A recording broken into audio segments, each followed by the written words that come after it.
ऐका ऐका बोलू आता मध्ये बोलू नका काय होईल बाकीचे सगळे डिस्टर्ब होतील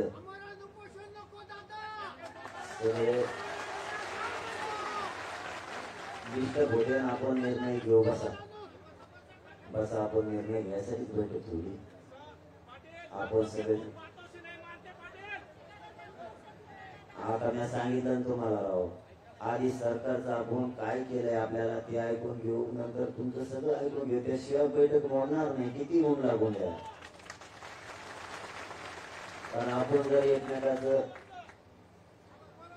व्यवस्थित ऐकून घेतलं तर आपल्या लक्षात येईल आपला महाराष्ट्रातल्या मराठा समाजाचा पहिला मुद्दा आहे आजपासून नाही तर ही 6-6.5 महिन्यापासूनचा संघर्ष आपल्या मराठा समाजाचा सुरू आहे आपली सगळ्यांची 1-2-3 लोक सोडले आणि त्यांच्या पाठीमागचे 100-150 जण जर सोडले तर 5.5 ते 6.5 करोड मराठ्यांची एकच मागणी आहे मराठ्यांना ओबीसीतून आरक्षण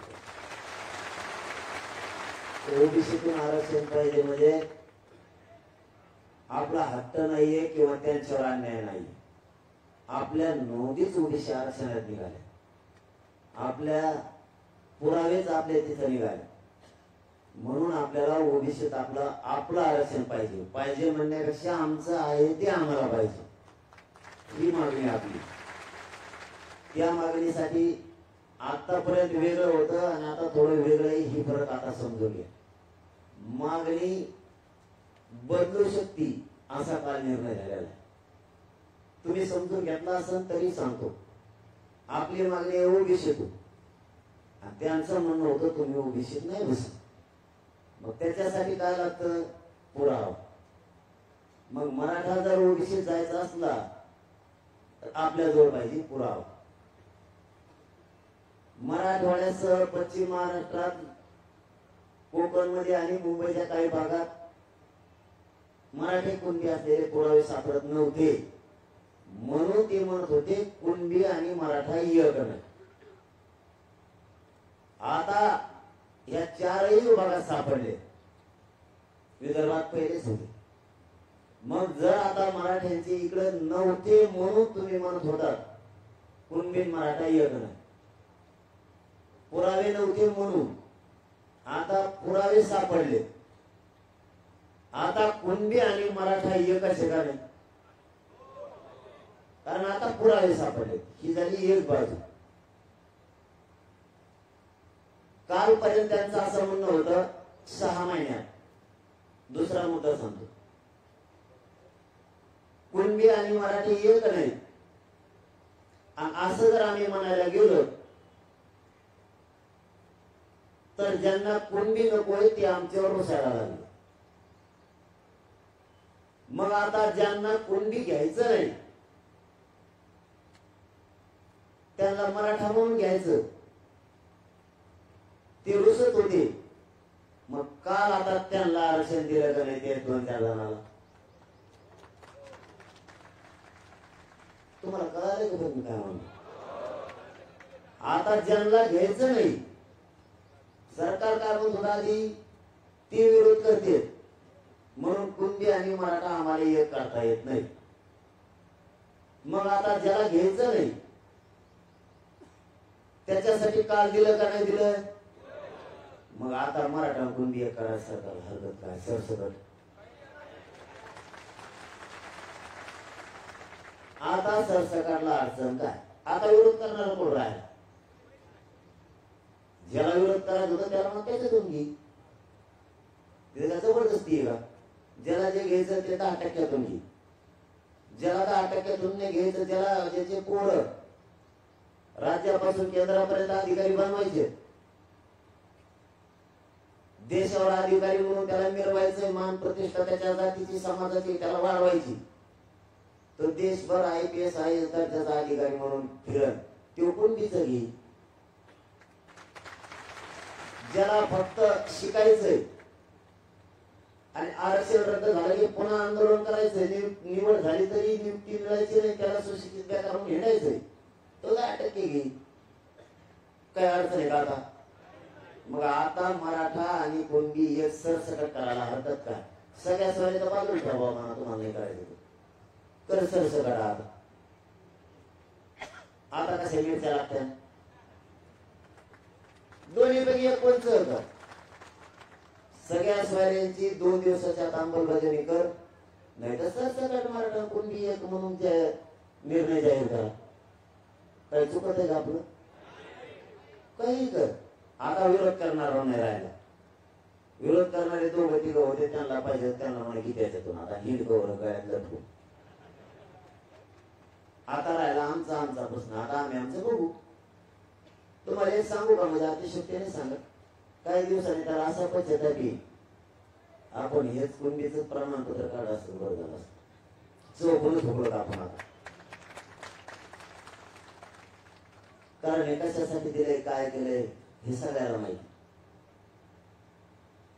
आणि कुंडीचं कसं चॅलेंज होत नाही हेही त्यांना माहिती. आम्हाला काय फरक नाही पडत. आम्ही 5.5 किंवा 6 कोटी मराठी. कुणबी म्हणजे शेतकरी पण आम्ही शेत, आणि शेतकरी मराठी आम्ही शेत, दोघं आम्ही शेत. तुला काय करायचं तर मराठी पण आम्ही शेत.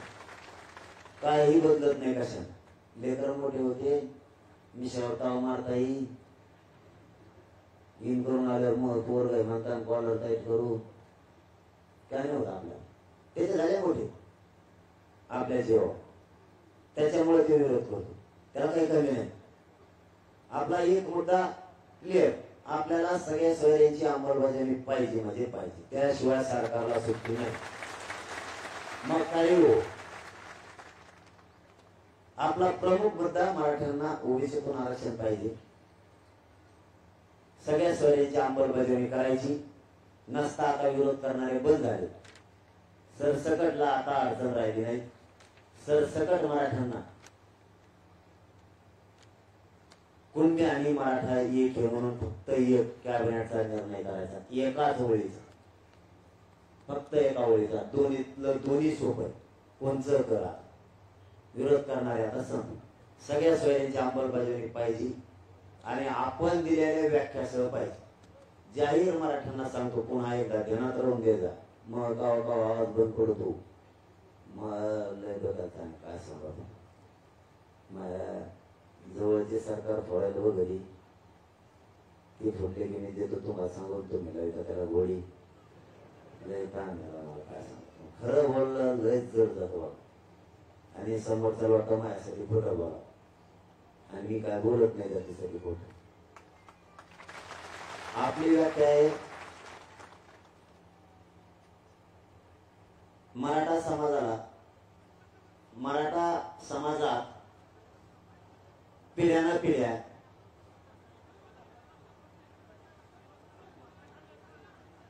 काहीतरी दोन्हीपैकी एक करा. एक तो 12 गच्चीत नाही तर ऐका तरी काहीतरी होईल दोन्हीपैकी. आता किती खाली बसतात, पुढचे जर खाली बसले तर मागचे म्हणते ते आले बा खाली म्हणते तू पुढच्या खाली बसा, त्याच्यात अर्धा घंटा ऐका जाऊन आता थोड्या वेळ माझ्यासाठी त्रास सहन करावा उन्हाचा. मराठा समाजात पिढ्यानं पिढ्या जिथे जिथे परंपरेनुसार लग्नाच्या सोयरीकी जुळतात ते सर्व राज्यांतर्गत येणारे सगळे सोयरे यांना ज्याची कुणबी नोंद सापडली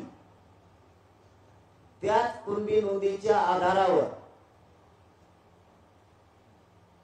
त्याच्या सगळ्या सोयऱ्यांना, राज्यांतर्गत येणाऱ्या सर्व सगळ्या सोयऱ्यांना कुणबी प्रमाणपत्र द्यायचं, अशी आपली व्याख्या. अशा 3 प्रकारच्या आपण त्याला व्याख्या दिलेल्या. मग आवडकडं करा, तुम्हाला काय करायचं तुम्ही करा. आपल्या व्याख्यासह आपल्याला सगळ्या सोयऱ्यांची अंमलबजावणी पाहिजे, ती त्यांनी काल करायला पाहिजे होती पण केली. आता याच बरोबर सांगतो, काल एवढं सोपं होतं त्यांना, त्यांच्या डोक्यात वेगळं होतं. आपण हे दिलं म्हणजे ज्यांच्या नोंदी सापडल्या त्यांच्यासाठी दिलं असं मराठा समाज ग्राह्य धरील आणि राज्यभर उड्या आणली. पण काल मराठीने उलट्याच उड्या आणल्या. सरळ एका मराठीने काल उड्या आणल्या.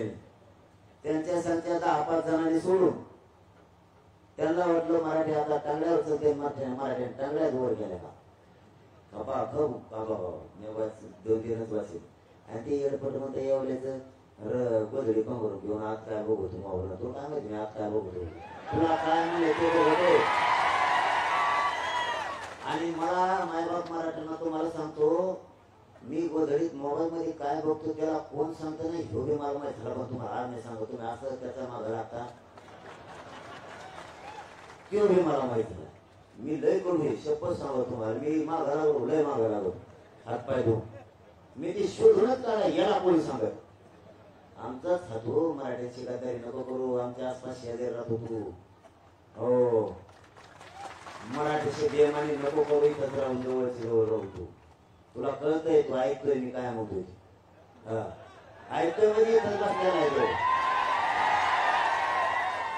असं नको करू रोज आमच्या संग हिडवतो तुला आमच्यामुळे प्रतिष्ठा मिळाली आमच्या समाजामुळं तुला भिताळाच्या पलीकडे माहित नव्हतं तू कोणाचा आहेस ध्यानात ठेव नको सांगू तो काय पांचा नाही तो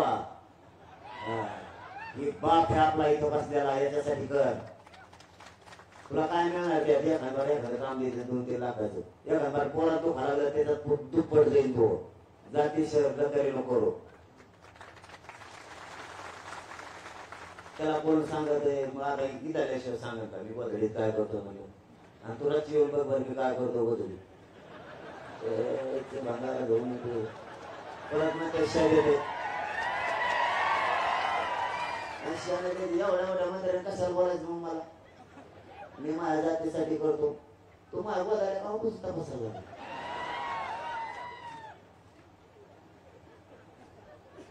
आणि तुला जर माहित होतं मी काय करतोय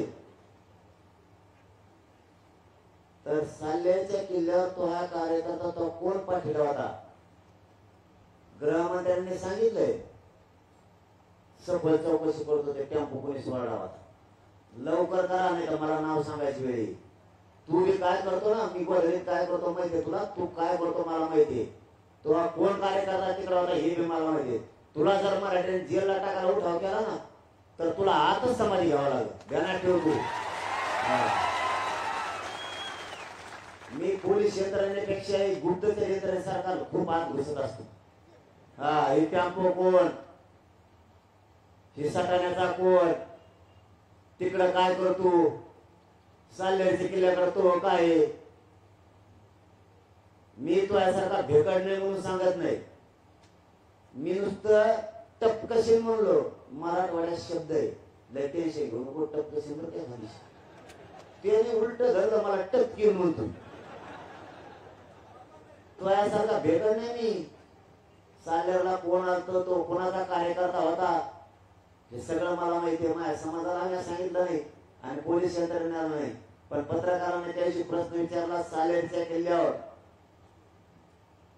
टेम्पो कसा घुसला तर गृहमंत्र्यांनी सांगितलं आम्ही सखोल चौकशी करतो त्याच्या मागे कोण आहे गृहमंत्र्यांनी मला फोनीचे होऊन केला तर मी सांगू शकतो कारण माझ्या समाजाला सांगितलं माझा समाज दम नाही राहायचा मला दुःख सहन करायचं माझ्या समाजासाठी मला माझ्या वेदना यातना मला माझ्या सहन करायच्या मला समाजापुढे नाही मांडायचं मला समाजापुढे बरंच हसायचं माझ्या वेदना मला समाजापुढे नाही दाखवायच्या तुझ्यासारखा नाही मी तुझ्या ओबीसी समाजाला चावून खाऊन मोठा होणारा मी नाही तू काय माझ्या गोधडीत काय मोबाईल करतो बघतो तू माझ्या गोधडीत बघायला लागतो तुला चक्करच बसत ना तुला येडच लागलं तिकडे येण्याच औषधात राहावं लागेल तुला तो गोधड्या गोधड्यात घुसायचं बंद कर आणि त्यातल्या माया तो घुसूच नको माय गोधडी बेकार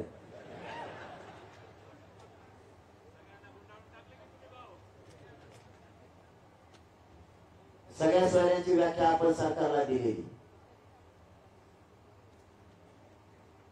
त्यामुळं आपल्याला अंमलबजावणी पाहिजे आपली दुसरी मागणी ही पहिली आपली दुसरी पहिली मान्य आहे तुम्हाला सगळ्याला आज ठराव भेट आणि आंदोलनाचा निर्णय तुम्ही म्हण नका आंदोलनाचं का वशी घेतोय तुमच्या आधी मलाच गडबड जाईल कारण मला बी काही सहन करण्याची काही मर्यादा आहे काही क्षमता आहे आता तुम्हाला ऊन लागलं लागून दे कमी येऊ ना दुसरी मागणी आंतरवालीसह अगोदर पहिली मागणी सांगतो महाराष्ट्रातल्या मराठा समाजाचा ओबीसी समावेश करायचा. त्यासाठी कुणबीच्या नोंदी सगळ्या शोधायच्या, त्यांच्या परिवाराला द्यायच्या आणि सगळे सोयऱ्यांची अंमलबजावणी करायची. याला जोडून प्लस नसता महाराष्ट्रातला मराठा आणि कुणबी एकच आहे, एका ओळीचा अध्यादेश काढायचा. दोन्हीपैकी एक कोणचं कर मान्य का भाऊ? दोन्हीपैकी कोणचं एक कर. सगळ्या सोयऱ्याचं बी कर आणि हे बी कर ना. काय तुला काय कागद इकडं आणायचे का? दोन्ही कर. सगळ्या सोयऱ्यांची बी व्याख्या अंमलबजावणी करा आणि सरसकट मराठा कुणबी एकच करा. घेऊन द्या सगळ्याला. मग चाललं येईल दिवशी यावल्या पडायला तरी त्याच्या गावातल्या कांद्याचा भाव वाढा. दुसरी मागणी आंतरवाली सह महाराष्ट्रातल्या सर्व केसेस सरसकट विनाट मागवल्याची. खूप जणांच्या घातल्या त्या ही मागणी 6 महिन्यापासून बघा म्हणून बदलल्या काय तेव्हा म्हणतोय हनुमान शिकवले ते येवलेच तेव्हा त्याच्या रोज मागण्या वाढतात. तुला ध्यानच राह ना आमच्या मागण्या काय तू मग हिंदी पाठ करून बेजार झालाय. तुला कळा माझ्या मागणीचं धोरण कळायचं. ते माझ्या बैल बघण्या आधी म्हणतो तो त्याच्या कार्यकर्त्याला हिंदी में क्या बोला दाखव तो मला माहित होत. तुला वाटतं काय आमचं माहित होतं तुला? तू काय काय करतो मला सगळं माहिती. तो बेल कमून दाबून धरली हाऊस मध्ये हे रे मला माहिती. तुला कुणीच बोलून देणार नव्हतं म्हणून तो ते बेल हाऊसची दाबून धरली होती. आणि हाऊस मध्ये ओबीसीचा एखादा प्रश्न मांडायचा नाही. खरं आहे का नाही? नेता आहे ना मांडतोय काय तो मला टपकीवर म्हणतोय त्याला आठवता किती किती शाळा ओबीसी एवढं मोठा अधिवेशन चान्स आला खपकोर मारून टाकायचा एखादा ओबीसी प्रश्न तो नाही मांडला. मला मारेल मला टपकीवर म्हणतो. तुला काय आलं काय राहिलं तुला मारायला त्याला मग काय बोलतोय तुला मारायला तू असाच टपकणार आहेस.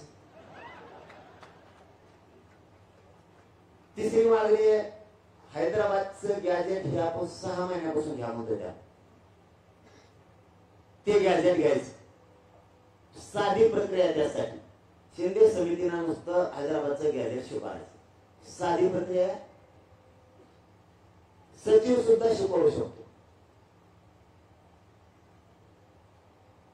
आदान चालू का?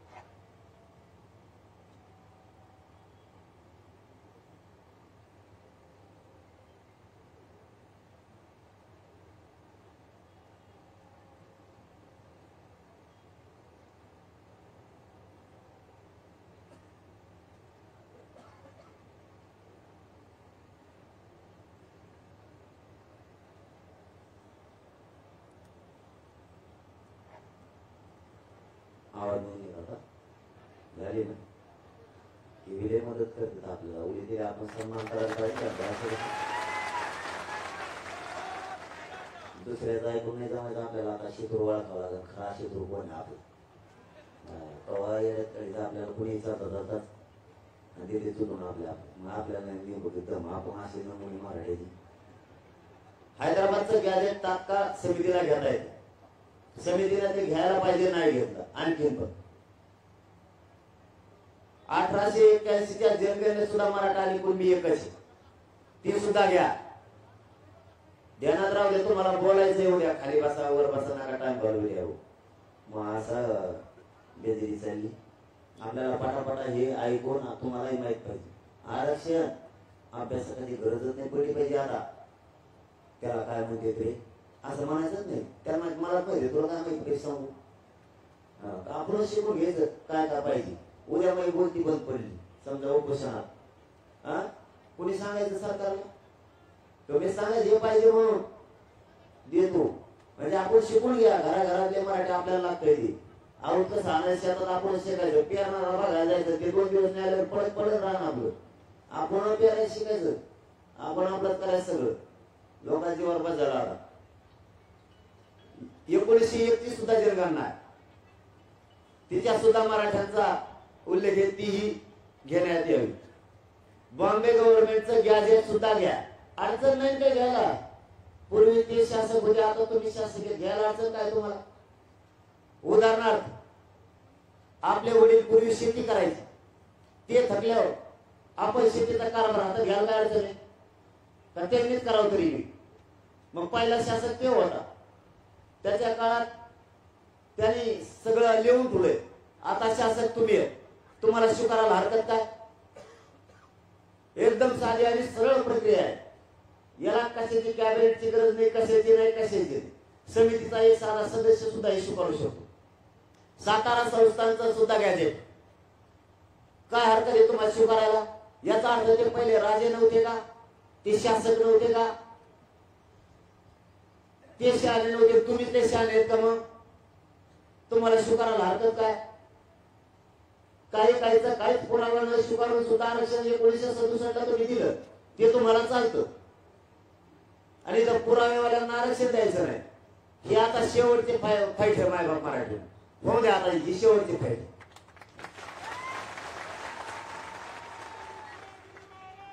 सातारा संस्थांचे गॅजेट घ्या, ही सरकारकडे आपली मागणी. हैदराबाद मध्ये म्हणजे ज्यावेळेस नागपूरचं अधिवेशन झालं त्यावेळेस सांगितलं होतं 25 खोल्या हैदराबादला पुरावे सापडले. त्याला 3.25 महिने झाले. त्याचं काय झालं? खोल्यातून सुद्धा नेलं काय कोणी? निजाम भाऊनी त्या टायमाला लिहून पुढे 25 खोल्या भरून ते आणायचं काम कोणाचं आहे? तुम्हीच सांगितलं. तुम्ही जर म्हणले आम्ही म्हणलो नाही तर आपला जो पुरावा आहे लगेच मराठ्यांना देतो, मराठा तुम्हाला देऊ शकतो. तुम्हीच म्हणले. पूर्ण करीन आता आम्हाला सध्या पूर्ण करीन फुल टेन्शन मध्ये. दुसरीकडे करते थोड्या टाइम सांगतो कुंकड काय केलं रती रात्रीचं बरं का. त्यांना वाटलं गोधडी झोपतो, भुजबळ तुला नाही कळायचं मी गोधडीत कम झोपतो. मी गोधडीत झोपलो की तुमचा सगळ्याचा खिमा तपासून बघतो. कोणी कमी काय काय केले दिवसभर सगळं मी सोयीला लावतो. तो जर मग रजिस्टर वाचले ना तो टेन्शन मध्ये. आमच्या कोणत्या पोरांनी आंतरवलीतून जो तिकडे जो भजे खाल्ले ते सुद्धा मी काय कोणासंग खाल्ले. इतकं बारीक देत होतो. तू बी कोणाकोणाला आमच्या लोकांना फोडीतो हे मला माहिती. तो राज्यात कोणते आंदोलन काय काय देऊन उभा केले हे बी मला माहिती. तुला 100% मी धुमात लावला मी आता सांगायला लागलो. तुला तो मी बारीक. आपली चौथी मागणी आहे. तिसरी लक्षात आली ना हैदराबादच्या गॅजेट सर. न्यायमूर्ती शिंदे साहेबांच्या समितीला मुदत वाढ द्यायची. मराठवाड्यातल्या नोंदी त्यांनी शोधायच्या. मराठवाड्यासह महाराष्ट्रात तुम्ही प्रत्येक तालुक्याला समिती केली आणि त्या समितीला सांगितलं तुम्ही तालुका स्तरावर काम करा आणि आम्हाला आढावा द्या. शिंदे समितीला प्रत्येक तालुक्यातल्या ज्या तहसीलदारांच्या अध्यक्षतेखाली समित्या केल्यात आणि पीआयच्या अध्यक्षतेखाली समित्या केल्यात, यांनी आतापर्यंत नेमके समितीला अहवाल दिलेत किती? तुम्ही नेमकं खाली काय काम केलं? नोंदी सापडल्या का तहसीलदार पीआयनी? त्यांनी मोडी लिपीचे अभ्यास घेऊन लिहिले का? गाव तुम्ही शोधलेत का? मग तुम्ही 2.5 महिने 24 डिसेंबर पासून केलं काय? तुम्ही गावागावात नोंदी मिळाल्या त्यांची यादी लावली का? हे सगळे काम समितीला नुसती मुदत वाढ नको. मग आम्हाला समितीनं बारीक या समितीवर लक्ष ठेवून त्यांच्याकडून काम करून घेणं गरजेचं आहे. नुसती मुदत वाढ देऊन काय करता? तुम्ही मुदत वाढ दिली 29 तारखेपर्यंत उद्याच्या 2 महिन्याची. पण 24 डिसेंबर पासून 21 फेब्रुवारी पर्यंत समितीनं केलं काय? किती नोंदी सापडल्या? समितीसह तालुका स्तरावरच्या असणाऱ्या समित्यांनी काय काय काम केलं? मग त्या नेमल्या कशा? राज्य आमच्या पैशावर चालतं. नुसते आमचे पैसे नसते तर काय म्हणतो? मायबाप मराठ्यांना याच्यावर बारीक लक्ष ठेवा. त्यामुळे समितीची जर मुदत वाढ वाढली तर समितीनं सुद्धा काम केलं पाहिजे, तालुका स्तराच्या सुद्धा. याच्यासाठी सुद्धा सरकारनं आज ऐकते, त्यांनी त्यांच्या मागे कोणतरी आलेला म्हणून ते गडबडीत येत, पण त्यांनी वारूनला 1-2 मंत्री बसू ठेवले. तो काय म्हणतो ऐकून लिहून घ्या, सचिव सुद्धा. त्यामुळे तुम्ही ऐकता, मला माहिती आहे, तुम्ही लिहून घ्या आणि ह्या मागण्याचं काम सुरू करा. तुम्ही देवस्थानाचे पुरावे घेऊन म्हणले होते राज्यभरातले, घेतले का? घेतलेच नाही. तुम्ही घेतले असते तर नोंदी मराठ्यांच्या आणखी वाढल्या असत्या. मी तुम्हाला त्र्यंबकेश्वरच्या 22 खोल्या दिल्या. तुम्ही जर ते आतापर्यंत स्वीकारले असत्या तर कमीत कमी 40 लाख मराठ्यांना त्याच्यातून आता मग फायदा झाला असता. 40 लाख. तुम्ही का नाही घेतलं? परत म्हणता आम्हाला लय बोलतात आणि वेळ देत नाहीत. तुम्हाला बोलत कवर नाहीत आम्ही. तुम्ही दिलेल्या वेळेपर्यंत, आम्ही दिलेल्या वेळेत आम्ही तुम्हाला प्रसिद्ध सुद्धा काढीत नाही. तुमची किंमत करतो, पण वेळ बी जातो तरी तुम्ही म्हणता आमचं ऐकत नाही, तर वेळ देत नाहीत. म्हणजे काय? म्हणजे तुमचं म्हणणं आहे का तुमचे तर भाडे घासायला नाही, तुमचे साल धराव आणि माझ्या जातीला मी वाऱ्यावर सोडून द्यावं? माझी जात खूप वर्षानंतर, खूप सालानंतर, दशकानंतर एक आली. मी जातीला सोडित नसतो, जात बी मला सोडित नसते. आता तुमचे स्वप्न गेले असे आता तुम्ही फक्त स्वप्नच बघा आणि त्याला म्हणा मग गोधडी नाही, तुला बी चांगले स्वप्न पडते. माझ्या गोधडीत चांगले स्वप्न असते, याड पडवून करी जाऊ नको. या गोधडीचं स्वप्न पडलं तर तुला 9 तरुणी चांगलं, तो एक पांढरे केस काळे होऊ शकते. शहाणा होय, कांदे खायचं बंद कर. कांदे कवर खातो, गेले डोळे खासड व्हायला लागले. तो हे पा माया गोधडीचं काढते. परत ते म्हणतो मंत्र्याला की माया मागं लागत. मग मला असं बोलत, मग मी मागं लागणार काय करणार? तुम्हाला म्हणल्यावर तुम्ही लागणार का नाही? मला नाही सहन होत, कारण मी मिंदा नाही कोणाचा, 1 रुपयाचा लागणार नाही पाठ्या. आपल्याला लागत खापून, कारण जो काही घेतलेलं खाल्लेलं पिलेलं असतो तो खाली मन घालून करू शकतो. हे पट्ट्या कवा तैट मनानं चालणार आहे, कारण खानदानी तुमच्या रक्ताचा आहे. मरण पण मान झुकून चालणार नाही कवा. तुला काय करायचं माझ्या गोधडीची किंमत? तो बोर ऐकलं तरी माझे लोक तुला माझी गोधडी कधी द्यायचे.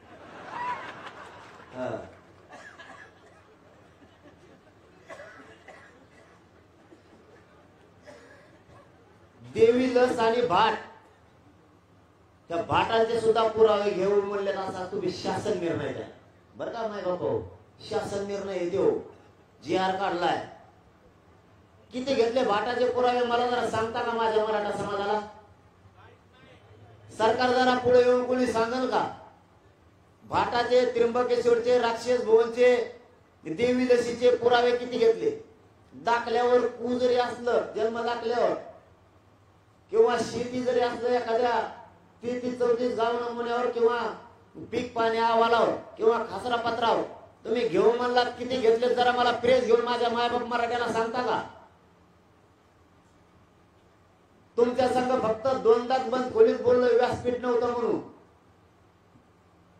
त्याला मी बंद खोली नाही म्हणता येणार. त्यात बी 200 लोक, 500 लोक होते.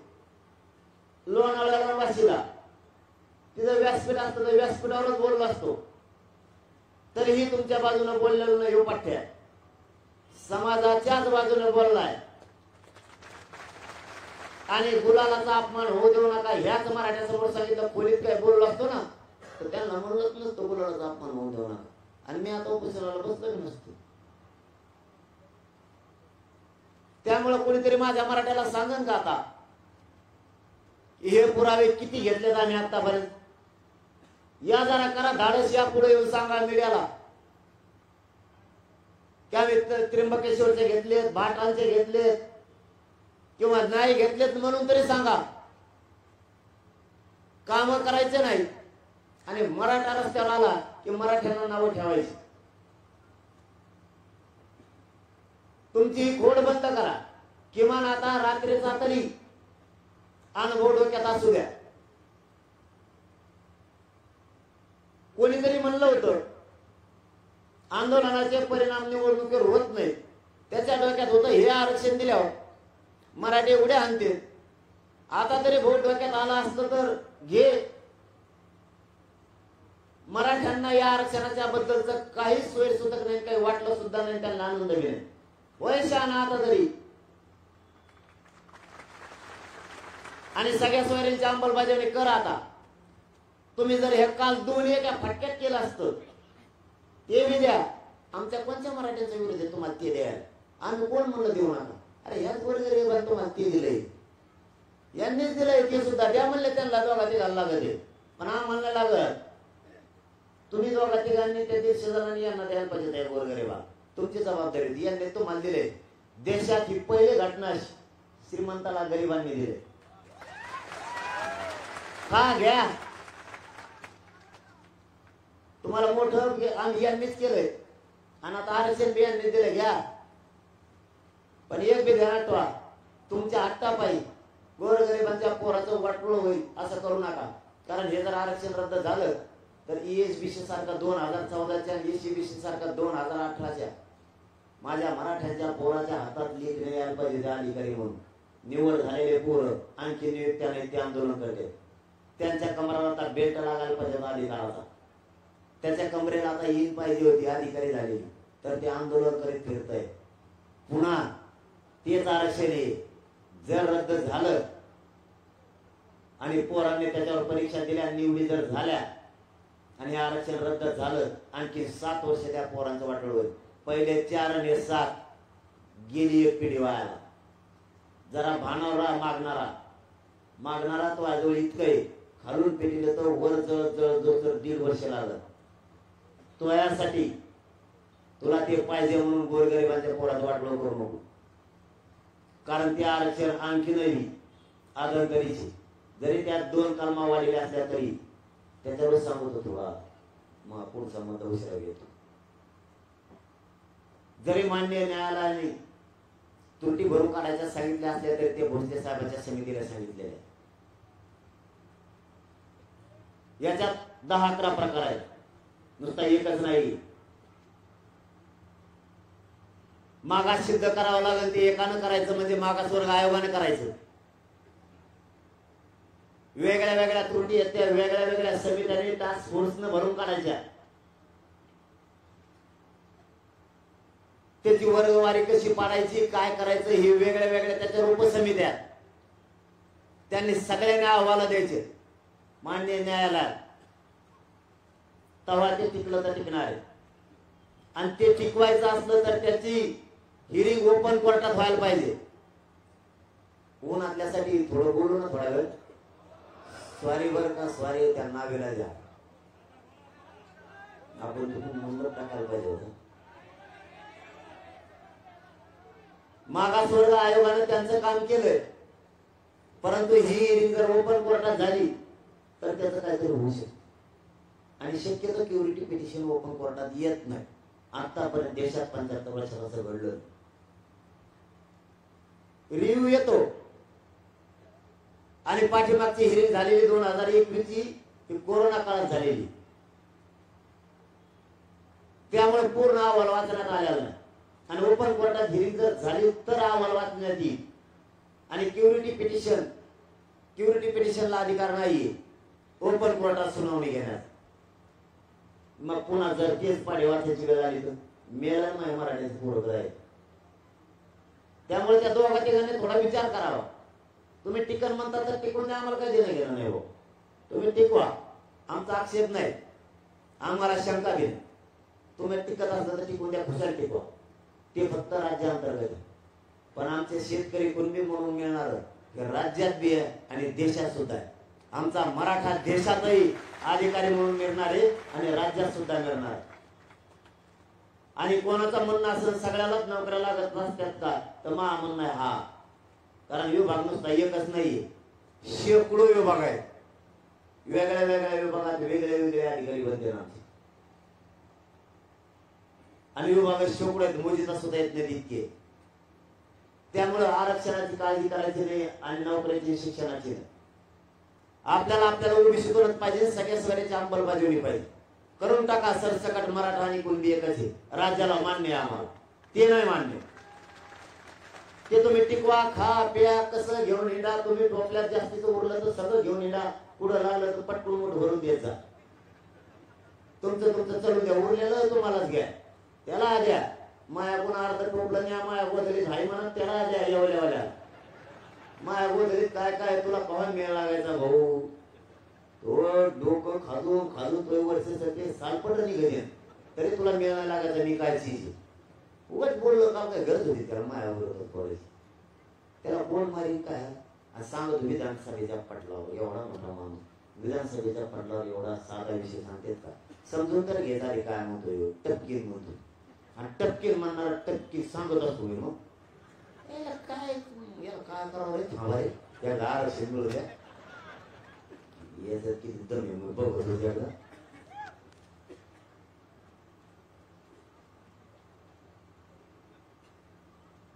आपला 5वा मुद्दा आहे ती तुम्हाला सांगितलाय आणि पुन्हा एकदा सांगतो जर मराठा नाही येऊ सांगितला नाही तुम्हाला 5वा सांगतो आता मागास सिद्ध झालेल्या जाती ओबीसी कायदा सांगतो जी जात मागास होईल तिला 50% आत घ्यायचं बघा बरं का फाईट आता किती डेंजर कारभार झालाय काल कोण कोणास किती शान समजते टीव्हीला असतं बघा कोण कोणास काय म्हणाले तसं कोण कोणास काय दिले काल याच्या रिकाम्या जागा भरा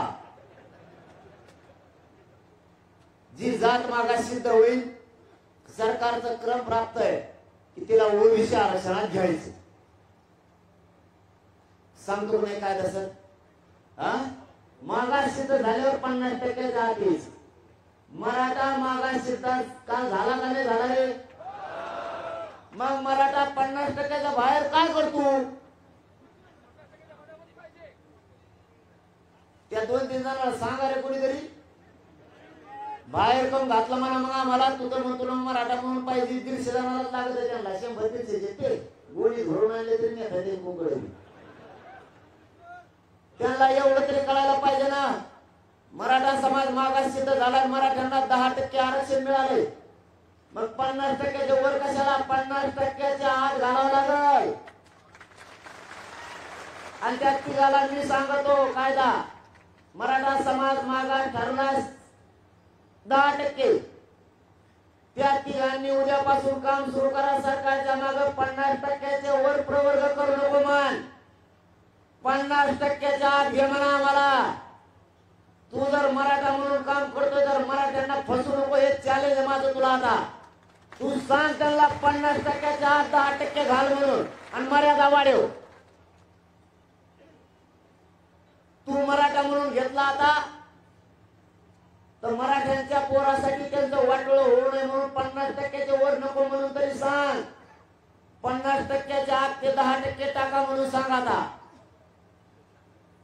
तुम्हाला फक्त शिकवतो आम्ही घ्यायला नका घेऊ 50% वर ठेवले 150 वर ट्रकवर ठेवी सांगत होता आम्हाला तुमचा धाक नाही तुम्हाला भरपूर आहे तुमच्या नादात येऊन माझ्या गोरगरीब मराठ्यांच्या पोराचं वाटोळं होणं म्हणून हे सांगणे नाही तर 10%बद्दल आम्हाला काही सांगायची इच्छा नाही आमची सध्या पण तुमच्यासह ते बिचारे भरडतील गोरगरिबाच्या पोरं म्हणून सांगतो मागास सिद्ध झाल्यावर 50%च्या बाहेर द्यायची काही गरज नाही 50%च्या आत मराठ्यांना घ्या म्हणा आता आणि मग मर्यादा वाढा कालचा 10%चा जो निर्णय झालाय तो निर्णय सरकारने मराठ्यावर गपचीप लादू नका बघा रात्रीपासून काय खरवत सुरू आहे यांचा बहुतेक मला ऐकण्यात आले हे गावागावात शिबिर लावणार आहे ज्याला घ्यायचं ते 10% घेईल ज्याला कुंडी घ्यायचं तो कुंडी घेईल सरकारने जोर जबरदस्ती करून कॅम्प लावून बळ ते 10% घशात कोणाला होतो नका ज्याला घ्यायचं त्याला मनाने घेऊ द्या अशा सरकारच्या हालचाली सुरू झालेल्या आहेत कळलं का एवढ्या त्याला गोधडीत काय करतोय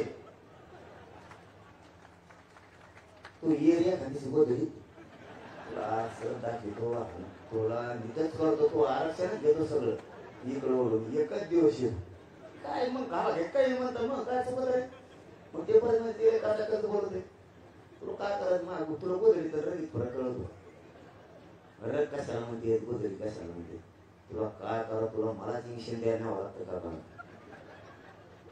महाजन साहेबांना सांगितलं होतं मी मागं गिरीश महाजन साहेब गोळ्या टायमाला ते जा त्याला त्याच्या ध्यानात राहत नाही तुमच्या खिशात तुझा चालता गिळ म्हणून जाय त्याला पाठवून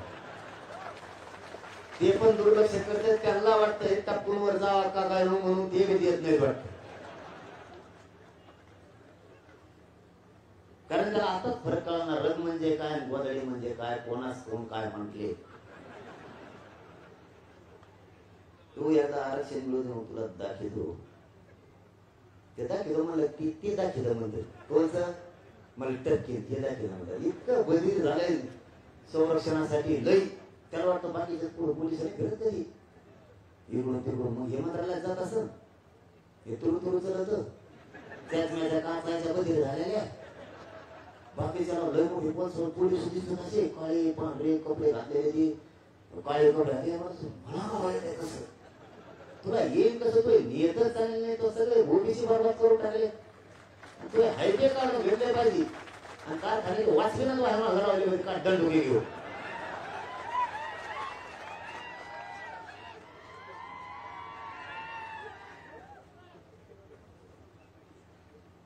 तुला लय बरं सांगितलं मेहनत लागून सरकारनं या 1-2 दिवसाच्या आत ज्या हरकती आल्या त्या बघायची गरज सुद्धा नाही अशा शेकडो काम आहेत आवाज येतोय सगळ्याला असे शेकडो प्रकरण त्या राज्यात हरकती बघितलेल्या सुद्धा नाही तो कॅबिनेटला आणि राज्याला अधिकार असतो काय करायचं मोकळ्या मनानं जर एखाद्या समाजाला मागास सिद्ध झालेला असताना आणि त्याच्या शासकीय कुणबी नोंदी सापडलेल्या असताना काही बघायची गरज पडत नाही हे राज्याला आणि कॅबिनेटला स्वतःला अधिकार आहे तरी बघायचं असल्या तर तुमच्याकडे 4.5 लाख कर्मचारी आता तुम्ही कामाला लावले होते त्यातले 1000 बी कर्मचारी कामाला लावले एका रात्रीच सगळ्या हरकती बघायचे तर एका रात्री त्यामुळे या 2 दिवसाच्या आत तुम्ही त्याची अंमलबजावणी करा हरकती बघा नाहीत नका बघू तातडीनं हा विषय मार्गी लावा आंदोलन काय करायचं हे मागण्या झाल्यावर तुम्हाला सांगतो पण मुख्य मागणीत घेतलेला विषय आपलं आंदोलन हे शांततेतच असणार आहे यावेळेस पण इतक्या प्रचंड ताकदीनं आंदोलन उभा राहिलेला आतापर्यंत राज्यानं देशानं बघितलं नसेल ते पुढे कसं आहे ते सांगतो फक्त मुद्दा आपल्या मुख्य मागण्यात घेतला होता ती फक्त तुम्हाला वाचेल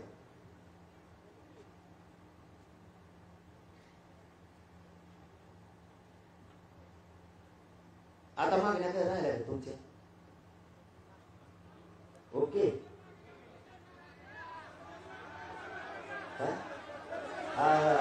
त्याकडे येऊन आपण त्याच्यावर येऊन आणतो थांबा याला कळीला लागलं का मग आपलं चलून देऊ कारण काय होतं मग एकदा सगळ्यांनी शांत चित्ताने ऐकलं ना माणसाला भूमिका आणि ती लक्षात येईल आता आपल्या मागण्या क्लिअर झाल्या काय राहिल्यात काय झाल्या मग ती आता सगळ्या शेवटी घेऊन अगोदर पूर्ण होणे क्लिअर आंदोलनाची दिशा मागण्या हे सगळ्या रद्दा सविस्तर चर्चा होत्या मग बाकीचा सगळा खेळ आपण करू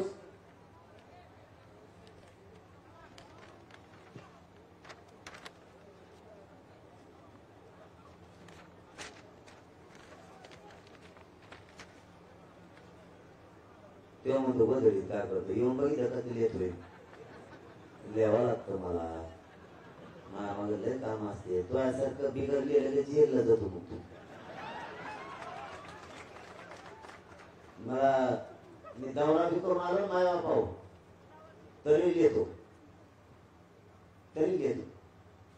मला वेळ मिळाला मला काय कोण देत नाही आपला असं आपल्याला कुणी नाही माग पुढं असा सल्लागार टिकत नाही 2 दिवस टिकवतो तिसऱ्या दिवशी ते म्हणतो मला संडासच झाली कारण आपल्याला जमतच नाही त्याच्या म्हणण्याप्रमाणे मागायचं म्हणलं का त्याचं म्हणणं असतं बहुतेक फुटाफुटी करणे आणि मग ते पुढे जमत आपल्या ते लगेच दुसऱ्या दिवशी ते म्हणतं ते शान आहे ते ऐकत नाही आणि ते बारकुले शिंगरे आणलं ते त्याच्यावर येतं आणि सुरू करतं मग ते याने असं केलं ते तसं केलं ते बघायचं बंद केलं कमेंट वाचन म्हणा खाली तुला जर 15 दिवस भाकर गेले ते नको शिवलेलंच पाहिजे शेअर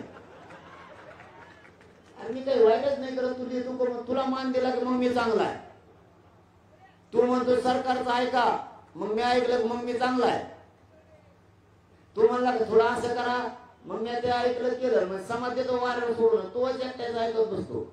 तुला काय सोनं लागलेलं आहे का मग उली उली रोज तोडून खायचंय?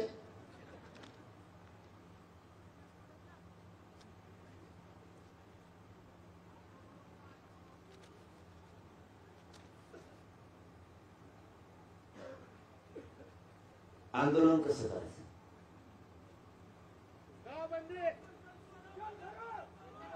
दोन दोन पर्याय आले. अरे एक सांगा मग काय होईल तरी? 3 4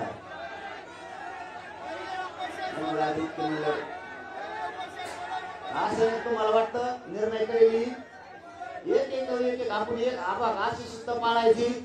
एक बोलला की दुसऱ्याला बंद करून टाकायचं, तिसऱ्या त्याचं म्हणणं म्हणायचं, खाली बसून कवाय ना, नंतर मग गोंधळा तुमचा निर्णय लागणार. ऐकलं हा इकडं ऐकलं.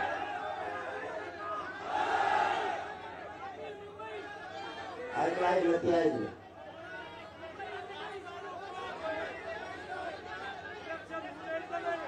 चला ऐका आता, तुमचे 6 मुद्दे मी ऐकले, 6 मागण्या आल्या तुमच्या. आता तुमच्या मागण्या ऐकल्या ना, आता शांत आता ऐका काय करायचं आपण, आणि याच्यात बदल होऊ शकतो बरं का तुम्ही म्हणलं. हा आता ऐका ना,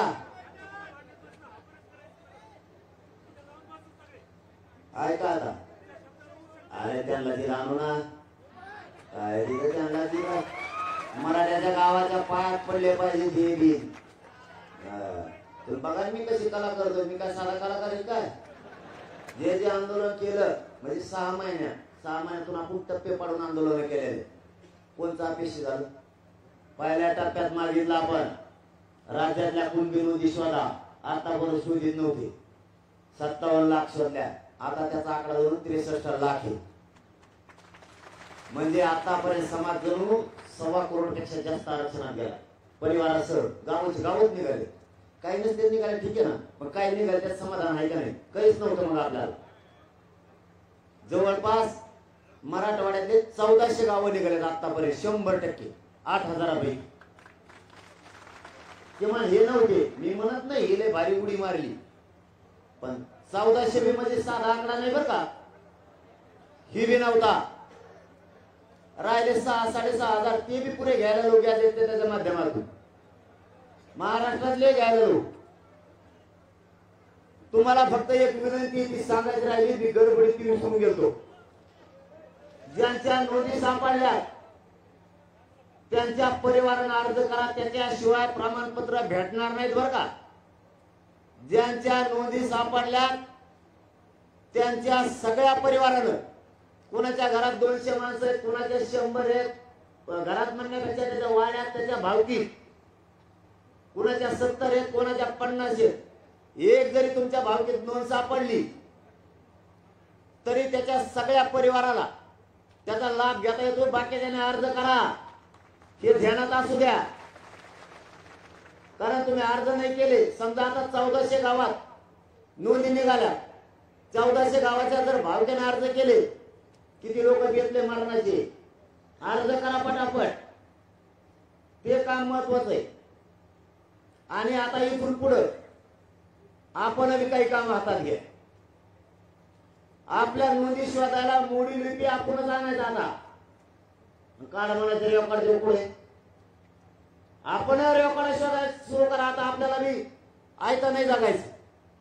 तुम्हाला जिथं जिथं अडचण येते, तहसीलदार समितीचा अध्यक्ष, कलेक्टर साहेब आहेत, आयुक्त साहेब आहेत, महाराष्ट्रभरातले सगळ्यांना फोन करायची मदत करेल मी इथून पुढे. सगळे घुसा, आपण सापडू लागा, आंदोलन करायचे, आणि आपण आपला रेकॉर्ड कसं काय सापडत ते बघायचा. फक्त ज्यांचा जळीत झालेला त्यांचा प्रॉब्लेम कसा सोडायचा ते बघू, तेवढं सोडून बाकीचं सापडायला सुरू करा. कोणाच्या तहसीलला सापडत नसलं तर दुसऱ्या तालुक्यात काय आपण बदलेलं नाही, सरकारने बदलले, त्याला आम्ही काय करावं? आमचा रेकॉर्ड पुढे सांग म्हणा. प्रेमानं का होईना दबाव आणून जनतेच्या रेट्याचा आपणच शोधायला लागा. कारण समिती बघल, ही बघल, ती बघल, त्यापेक्षा आपण सुद्धा सावध राहा. सगळेजण अर्ज करत चालत जा. आणि ज्यांच्या नोंदी मिळाल्या त्यांना अडचण कशामुळे आणायला लागले का यायला लागली, त्यांना प्रमाणपत्र लवकर लवकर का देत नाही. आपले पोरं हुशार वाटतंय शिपशी काही जण बसत जा, काही जण कलेक्टर ऑफिस जवळ बसत जा. आपले पण हुशार लोक वेळ द्या, तिथं खुर्च्या टाकून बसा. गोरगरीब पिशवी घेऊन आला तर त्याला मेळ नाही लागत लवकर कोणत्या अधिकाऱ्याला बोलायचं, कोणाकडे अर्ज करून कोणाकडे वंशवळ जुळू. थोडा आपले हुशार पोरांनी जर महिना 2 महिने वेळ दिला तर आयुष्याच्या पोरांचं कल्याण होऊन जाईल. कारण ते तहसीलला जातंय, याला घालून एखाद्या माघारी येतं सगळं असून एखाद्याजवळ कागद आहेत, त्याला कोणाकडे वाचायला देवात कळाना, त्याला घेऊन जा. तहसीलदार एडीएम ना वाचायचं सांगा, त्यांच्याकडे अभ्यास घे, ते काढायचं सांगा.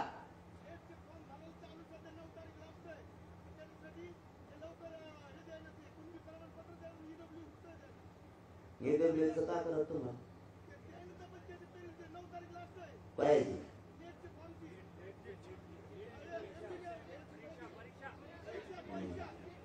म्हणजे ज्यांचे कुणबी निघाले त्यांच्यासाठी.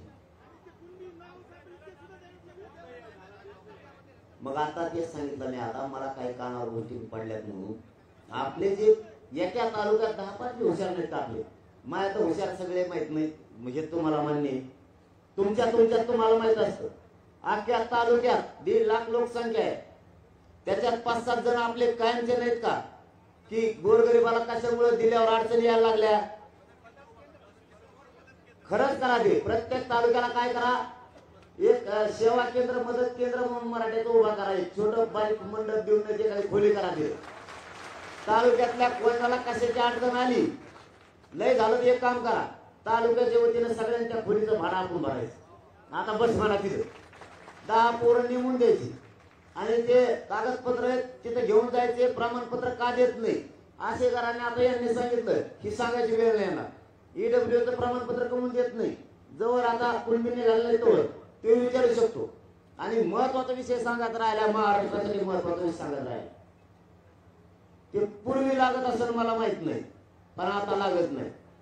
ज्यांच्या नोंदी सापडल्यात ना, वंशवळ जुळायला किंवा वंशवळ शोधायला किंवा प्रमाणपत्र द्यायला 1ही रुपया लागत नाही. कोणाला 4 आणे सुद्धा द्यायचं नाही, लक्षात ठेवा. अजिबात 1 रुपया बी द्यायचा नाही. केंद्र ते सेतू केंद्र आहे, त्याला त्याची फीस जेवढी 60-65 रुपये काय असेल तेवढी द्यायची. त्याला सुद्धा 1000-1500 मग त्याचं थोबाड फोडायचं. जर 1000-1500 माहिती काय होत नाही, केस झाले नाही, चिंगतो का आमच्या लोकांना तो. त्यामुळे आपले बी मदत केंद्र प्रत्येक तालुक्याला उभा करा, तिथे इमानदार 10 ठेवा.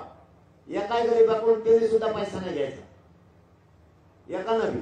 लय झालं तर त्यांच्या खोलीचा आणि तिथं दिवसभर राहतात म्हणून तिथल्या पाण्याचा आणि मेसचा खर्च समाज म्हणून आपण उचलू सगळेजण तालुक्यातले लोक. कारण ते आपल्या पुढे साधा चिल्लर विषय. आणि ही जर माहिती कळाली, मदत केंद्र उभा करायचं तालुक्यातले आपलेच मोठे लोक फुकट तुम्हाला खोली देऊन टाकतील महिना 2 महिन्यासाठी, तिथं हिराव दे म्हणून. जेवणाचे मेसवाले मराठीचे तुम्हाला फुकट 2-3 टाइम डबे आणून देते. फक्त आपण मदत करायची, आता थोडी तयारी आपण सुद्धा दाखवा. कोणाला पैसा घेऊन देऊ नका. समाजाचं 1-2 महिने कल्याण करू लागला तर चांगलं होईल. आता आपण आंदोलनाकडे येऊ. आंदोलन कसं करायचं, काय करायचं, अगोदर पूर्ण ऐकून घ्या. त्याच्यात काय करायचं, त्यात दुरुस्ती करायला चान्स आहे. तुम्ही दुरुस्ती करायची तर करायची, बस का आता. म्हणजे मध्येच तुम्ही काही केलं मग माझ्या तर ध्यान आलं. कारण मी त्याचा सारखा नाही, मी तो बिगर गोदडीचा झोपत त्याचं ध्यान राहत. मी गोदडा घेऊन झोपतो, माझ्या तुरवशीला ध्यान राहतं. त्याचं ओपन डोकं आहे, त्याचा मेंदू बाहेरून पाहिजे खरं नाही. म्हणजे कोणाला काळी टोचीत आली असते नीट राय असं म्हणून. नाही तर 2-3 फुटाने शेंगदाणे कांदे टाकता आले असते, मसोबाला टाकले.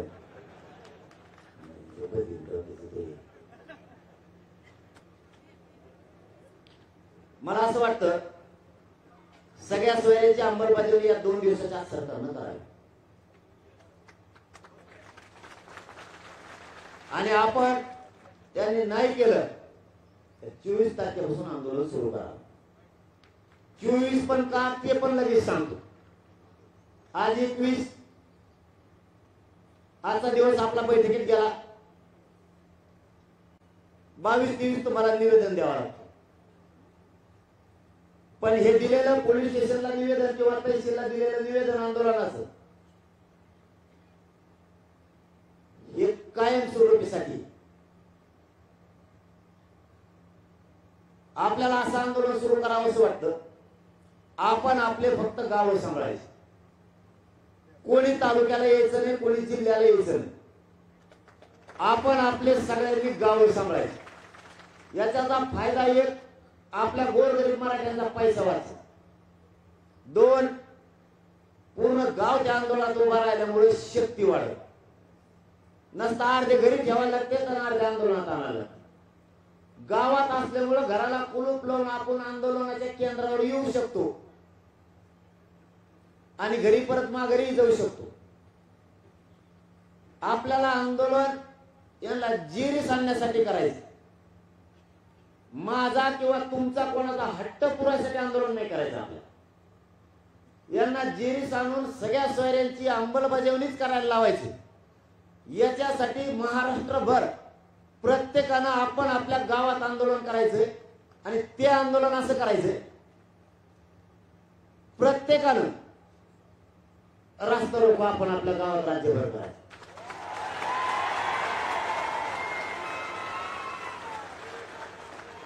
रास्ता रोको आंदोलन हे आदर्श रास्ता रोको आंदोलन असणार आहे. बघा मग आता ज्यांनी आपला डाग लावला नाही, तुम्ही जाळपोळ करता म्हणून आपला आदर्श रास्ता रोको. जाळपोळ नाही, फाळपोळ नाही, काय नाही, काय आपण परीक्षा आहे सध्या. बघा पुढे मी सांगतोय, आळा ना करू, ऊन लागून द्यावा माझ्यासाठी, मी स्वारी म्हणलं, मग आता काय करू. याच्यापेक्षा माझ्याजवळ काही नाही तुम्हाला द्यायला, तेवढंच. आपण महाराष्ट्रभर गावात आपल्या रस्ता रोको करायचं.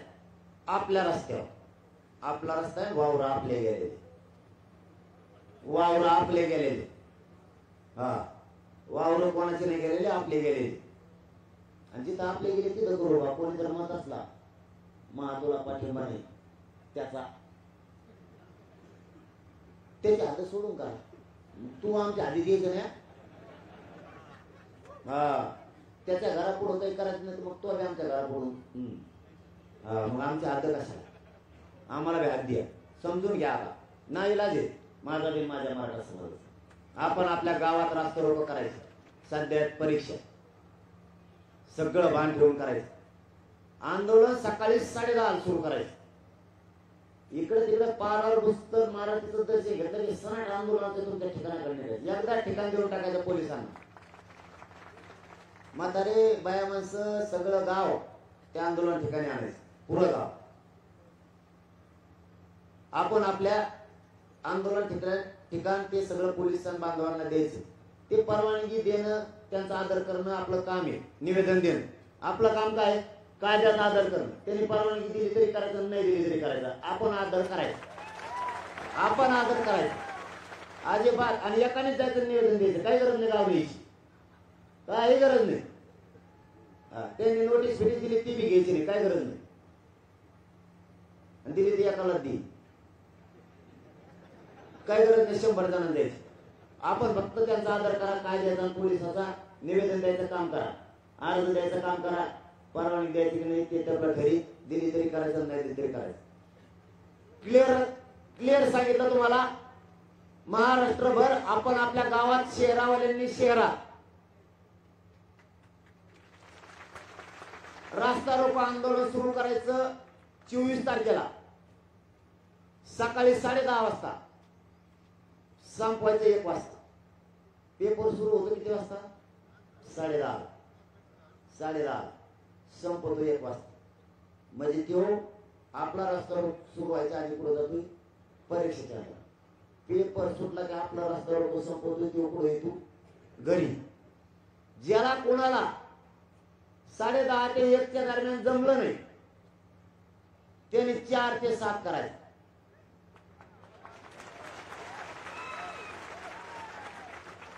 आणि हे रोज करायचं. एक दिवस नाही.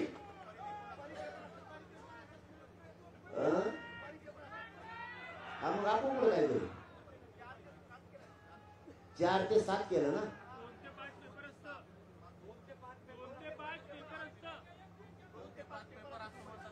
मग आता हे मधला वेळात जाणार ना ते. हे बघा याच्या बरोबर जबाबदारी देतो. जर कदाचित रस्ता रोको सुरू असला तर त्या पोराला जर अडचण आली तर आपल्या गाडी त्याची गाडी जर मध्ये उठली ते जर आंदोलनाच्या ठिकाणी आलं मग पेपरात त्रास व्हायला का दिवशी आपण मोटरसायकल सुरू करा त्याला पाच हजार केंद्राला नेऊन सोडायचं. याच्या पोराला अडचण येऊन द्यायची. आपली मोटरसायकल सुरू करा तेच जर गाडी मागं उठली बाकीच्या जर गाड्यात आपल्याला देणे मग आमचे सगळ्या सोयीची अंमलबजावणी करा मग. तू बाकीच्या गाड्या कुठे काय अरे बाबा मी सांगितलं आधी पुरा ऐकून घ्या मग तुमच्या सगळ्या दुरुस्त करतो. म्हणजे ध्यानात नेमकं माझं म्हणणं काय तुमचं काय. आता हे शेवटचं पण इतकं ताकदवान आहे की देशाने बघितलं नसतं आंदोलन देशाने आणि शांततेत दे कोणाची गाडी फोडायची नाही जाळायची नाही पण पुढं जाऊन द्यायची. फोडायची नाही जाळायची अजिबात नाही. शांततेत आदर्श रस्ता रोको म्हणतात त्याला. गोदाडी झोपून काय करतो कळलं तुला. हे आदर्श रस्ता रोको आहे. शांततेत जाळ पडू नाही काय नाही. आता जाम व्हायला लागला त्याला मी काय करू. जाम कशाला म्हणतात बघा मला. 10:30 सुरू करायचा 1 वाजेपर्यंत करायचा. आपण आपल्या शेताकडे जायचं आपले उद्योग करायचे. कारण जनरल मरून द्यायचे नाही मराठी मरून द्यायचे नाही सरकारला झोपून द्यायचं. 3-4 जबाबदाऱ्या ज्याला 10 ते 1च्या दरम्यान काही कारणास्तव नाही करता आलं. अनेक कारण असतील काहीचे दुःखाचे असतील काहीचे सुखाचे असतील त्यांनी 4 ते 7 सोडायचं. कारण यांची ट्रॉफिक काढूच तर यांची काढायला आली पाहिजे. शांततेत परत.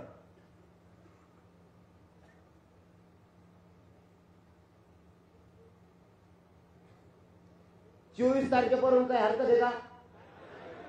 कारण 2 दिवस निवेदनाला लागल बरोबर. रास्ता रोको करायचा त्याबरोबर विद्यार्थ्यांची जबाबदारी तुमच्या खांद्यावरची. त्याची गाडी मागं गुतली तो जर पुढे आला तो जर म्हणला माझ्या पेपरला उशीर व्हायला लागला तर आपली स्वतःची मोटरसायकल सुरू करायची. बाकीच्यांनी रास्ता रोको करायचं. मग 20 बी पोरं असली तरी 10 मोटरसायकली सुरू करायच्या. बाकीच्यांनी रास्ता रोको करायचं मग पोरं ठेप्याला नेऊन सोडायची. एकाला अडचण येऊ द्यायची. आणि शक्यतो मग त्यांच्या परीक्षेचा मागा पुढं करा. सकाळचा टाइम काय ठेवा. जे दुपारूनच आहे त्याच्यात थोडा काय बदल करता येत असला तर तुमच्या मनानं करा. विद्यार्थ्याला अडचण यायला नको हे पाळा. पण सकाळचं काय अडचण नाही बदलायचं. वेळा 10:30 ते 1 पर्यंत काय अडचण ते पोरं 10:30च्या आधी पोहोचणार आहे. आणि नाही पोहोचला एखादा तर त्यालाही मदत करायची जबाबदारी आपल्याला. पण आपण थांबू शकत नाही कारण त्याच विद्यार्थ्यांसाठी सुद्धा हे आंदोलन आहे. कारण त्यांनाही सगळ्या सोयींची अंमलबजावणी केल्याशिवाय आपल्याला पर्याय नाही. मग सरकारने ठरवा जा द्या ना मग पटकून अंमलबजावणी. कशाला जाम होईल. आणि रस्ता आपला आहे आपला अधिकार. इकडून वावर आपलं तिकडून वावर आपलं मध्ये गेलेलं आपलं. 7-12 म्हणतो ना गोदरीत काय करतो तुला काय कळायचं बोल. तू 7-12 येतो तो याच्यावर आम्ही येत नाही आमच्या तरी येऊ नको तू. मग आता तुला जर तसंच करायचं इथून पुढं त्याला आमचा तरी काय नाही काय गावात जाताना इथंच करावं लागेल. मग घरापुढचं आमचं आहे. मग नावे लागेल तुम्हाला तसं वागायचं असेल तसं वागावं लागेल आम्हाला. नाही वागायचं आम्हाला पण पलीकडून घर मग आली पण मग मधलं मोकलं. मग कुठून जातो नदी जातो. गोदडीत काय करतो तो काय करायचं. तो लय ऐकलं मी आता बोल आता बघतो. फक्त शांततेत करायचं. रास्ता रोकोचा मुद्दा सगळा क्लिअर आला सगळ्याच्या लक्षात. सकाळी 10:30 24 तारखेला सुरू करायचं. राज्यभर गावागावात पहिल्या दिवसा रास्ता रोको मध्ये 24 तारखेचा. हे 4 ते 7चा विषय दुसऱ्या दिवसापासून घ्या. पहिला दिवस 24 तारखेचा राज्यभर एकाच टायमाला रस्ता रोको सुरू झाला पाहिजे. 10:30 म्हणजे 10:30 1 पर्यंत पुऱ्या राज्यात शहरासह राज्यात. 1ला सोडून द्यायचा मनानं पोलिसांना एकाही मनावर नाही लागलं पाहिजे रस्ता सोडा. मग तो राज्य महामार्ग असेल गावचा असेल नाही तर राष्ट्रीय महामार्ग असेल नाही तर तो दिल्लीचा असेल नाही तो पंजाबचा असेल. रस्ता आणि रास्ता रोको म्हणजे रास्ता रोको शांततेत. केस फीस पोलिसांनी पोरावर करायची नाही. विनंती जर केली निष्पाप पोरावर पुऱ्या गावात पोलीस स्टेशनला जाऊन बसले. त्याची काय चूक घेऊ नावेला जे आमचा. आम्हाला पोलिसांना सहकार्य करायचे. तुम्ही पण आम्हाला सहकार्य करा. पोलिसांना त्रास देत नाही. मध्ये पचपच करणार द्यायचा गोदाडी.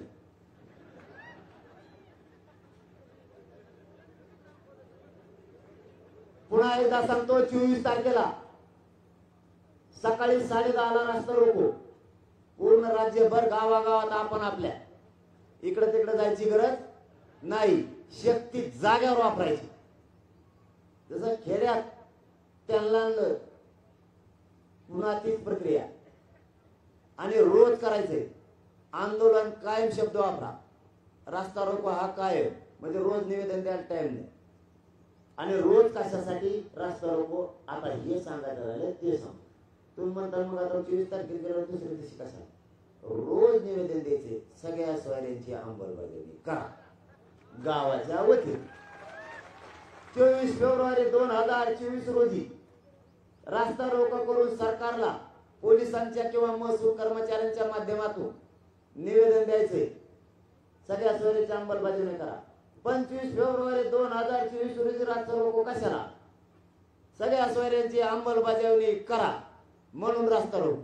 रोज तेच निवेदन तेच रस्ता रोको. आणि अधिकारी आल्याशिवाय निवेदन द्यायचं नाही. आता मग नेम कोणती अधिकाराला द्यावा लागेल ना. आता कुंकड हिणत त्याची त्याला माहित. पण न्यायाला द्यावा लागेल ना. आता तुमच्याकडे कर्मचारी कमी त्याला काय करावं मग द्या अंमलबजावणी. प्रत्येक गावकऱ्याचं निवेदन. मग गाव छोटा असो रस्ता छोटा असो मोठा असो पांदीचा असला तरी बसायचं. पहिले मत होते ना पांदीला आढळ त्याला धेंडाळाच पाहिजे. तसं मग कुठलं काय रस्ता असतो. आपण आपली ताकद तिथं दाखायची. कानाकर फोटो टाकायचे सोशल मीडियाला आणि निवेदन द्यायचं. मग त्यांचा ग्रामसेवक काय आहे ना कोतवाल काय आहे हट्ट नाही आपला तहसीलदारच पाहिजे कलेक्टर पाहिजे. कोतवाल काय आहे हे निवेदन तू आणि रोज यायचं मला 10:30 दुनियाला आल्यावर रोज रतीब लावल्या सर. कुठं करा काही करा फक्त शांततेत आपण आपले गाव सांभाळा. एक झाला क्लिअर. आता लक्षात आलं सगळं. आता दुसरा राजकीय नेत्यांनी म्हणजे शासकीय पदावर असणार. राजकीय म्हणल्यावर लय मोठे त्यांची लय आवड. पदावर असणारे म्हणजे आमदार खासदार मंत्री हे यांनी आमच्या दारासमोरून यायचं नाही. त्याचं कारण तसं आहे. आपला एक बांधव आपला आमदार आहे म्हणून हक्कानं त्याच्या दारात बसायला गेला होता की सगळ्या स्वाऱ्यांची अंमलबजावणी करा. त्याने त्याला दारात बसून दिलेलं नाही. म्हणून भिकाऱ्यासारखं त्यांच्या दारात आपण जायचं नाही. त्याने आमच्या दारासमोरून यायचं नाही. दारासमोरची जागा आमची दार बी आमचं. जर एखादा म्हणला आमच्या तिथे येणार आहे तो तर तो आहे तिथं नाही त्याला विरोध नाही. तू जर आम्ही म्हणतो म्हणून विरोध करायचा म्हणून तो दुकान उघडं ठेवणार असला आमच्या दुकानासमोर आम्ही काही करू शकतो. तसं आमच्या घरासमोर आम्ही काही करू. माझ्या घरासमोर जर त्याची गाडी गेली तर मग तुला सांगतो मला. कारण तू बी तसंच म्हणतोय आम्हाला. आम्ही तुम्हाला विरोध करतो म्हणतो ना. यांच्या दारात कोणीच जायचं नाही. यांना किंमत आपल्यामुळे. तुम्ही किंमत वाढली यांची. तुम्ही यांना लाल दिवा दिला तुम्ही. यांना आमदारकी दिली तुम्ही. हे खादीचे कपडे तुमच्यामुळे घालायला लागले. आणि ते दादागिरी त्याला जर कोणी केली बाहेरच्या जिल्ह्यातले त्याच्यापेक्षा वर जर कुत्र असतो ना त्याला जर आयला मायला म्हणलं तर ढाल बनून तुम्ही जाता. तुम्ही येऊ नये बंगल्यात बाहेर. तुमच्या जीवावर तो दादागिरी करतोय. आणि आता तुझा आम्हाला दादागिरी करायला लागला. त्याच्या संग त्यांनी जर त्रास दिला तर त्याचा पुतण्या पोरग तेच हिंडलं पाहिजे. एक बी मराठा ते संग हिंडला नाही पाहिजे. आपल्या शेताच्या समोरून इकडून आपलं शेती इकडून आपलं शेती मधून रस्ता आहे. विरोध केल्यावर म्हणतोय बरं का मी तुम्ही उद्यापासून जाऊ रस्ता मला घ्यायचा. त्याने आमच्या वावरातून जे डांबरी गेली त्याच्यावर नाही जायचं. त्याच्यावर नाही जायचं. त्याने त्याच्या कार्यकर्त्याच्या जिथून आवडली तिथून टपूर उठून घ्यायची आणि पुढे नेऊन ठेवून द्यायची. आमच्या जवळ चाक सुद्धा नाही गेलं पाहिजे. तो गावबंदी नाही भाऊ, गावून नाही करीत भाऊ, फक्त आमच्या इथे दारात येऊ. त्याला आता काय समजत त्याला जर वाटतं गाव बघितली तर गाव बघितली त्याला काय करावं. पण आमच्या म्हणण्यानुसार आमच्या दारात येऊ नको, तुम्ही आम्हाला तुमच्या दारात नाही, तुम्ही आमची मागणी अधिवेशनात काल नाही मांडली, त्यामुळे तुमचा आमचा काय संबंध नाही. तुम्ही आम्हाला मराठीचे समजत नाहीत वाटतं बहुतेक, मग आम्ही तुम्ही मराठीचे आहेत म्हणून तुम्हाला समजत नाही. हे सब बरोबर. तू आम्हाला तुमच्या दारात येऊ द्यायला, तू आमच्या दारात येऊ नको. काय वाईट याच्यात, काय कायदा मोडीला? तो आम्हाला हाणून लावतो बाहेर दारात, आणि आमच्या दारात आल्यावर काय फुलं घेऊन भरावं का पुढं? नेमकी काय इच्छा आहे कायद्याची नेमकी काय इच्छा? तुम्ही यायचं नाही, त्याचा अर्थ काय होतो तुमचं तुम्हाला माहिती आहे. तो आमच्या दारातून यायचं नाही, आणि आमचं दार आणि रान लांब, रानातून येणार रस्त्याने घेऊ नको. त्याला नाविलायचं नाही, डांबरबाजी नाही. आपल्या गावात आपल्या दारात कुणी यायचं नाही. राजकीय आमदारांना आपल्या दारात यायचं, मंजूर आहे का मागं घ्यायचं, आपल्या दारात यायचं. मग त्याचा अर्थ त्यांनी गावबंदी धरायचं, काय धरायचं त्यांनी त्याच धरायचं.